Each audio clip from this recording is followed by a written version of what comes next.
আজ মন চেয়েছে আমি ফ্রাইড রাইস খাবো, ফ্রাইড রাইস খাবো, আমি ফ্রাইড রাইস খাবো। তো চলো শুরু করা যায় ফ্রাইড রাইস। তার জন্য বাজার থেকে সব কিনে আনা হয়ে গিয়েছে। আর দেখতে পাচ্ছ আমি ক্যালসিয়ামগুলো কাটা শুরু করে দিয়েছি। এদিকে বিন কড়াই টড়াই সব কেটে নিচ্ছি, গাজর টাজরগুলো, যাতে আজকের বানাবো ফ্রাইড রাইস।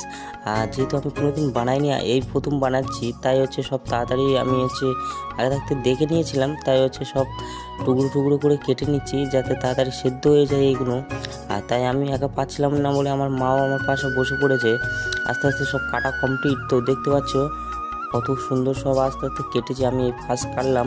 আর যাই হোক, এদিকে ভাতটাও বসিয়ে দিয়েছিলাম, দেখো কতটা ঝরঝরে হয়েছে। আর এগুলো একসাথে দিয়ে শুরু করলাম ভাজা, যাতে এগুলো লাল লাল করে ভেজে তুলে নিতে পারি আরও সুন্দর টেস্ট হওয়ার জন্যে। আর এবার আস্তে আস্তে কাজু কিশমিশ দিয়ে দিলাম, তার সাথে দেখতে পাচ্ছ ভাতটাও দিলাম, কত সুন্দর লাগছে আর হেভি ঝরঝরে হয়েছে। তো এইটা